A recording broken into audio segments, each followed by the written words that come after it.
Are you excited about your haircut today? Yeah! So today we're going to be cutting this little guy's hair. It's been a while since we've been able to get out to the barbershop, obviously with everything going on. So desperate times call for desperate measures, and Mama's taken measures into her own hands today by cutting his hair for the first time ever. We'll see how this goes.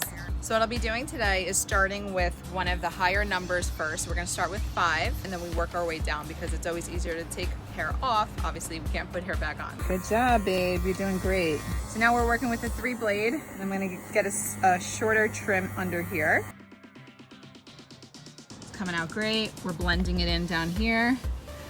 We started longer and now we're going shorter, making our way up. Okay, we're going to angle it towards the middle now and then trim it. Some of the tricks that I did was have an iPad ready for your little kids and a lollipop. And looking pretty good. Not too bad for Mama's first time.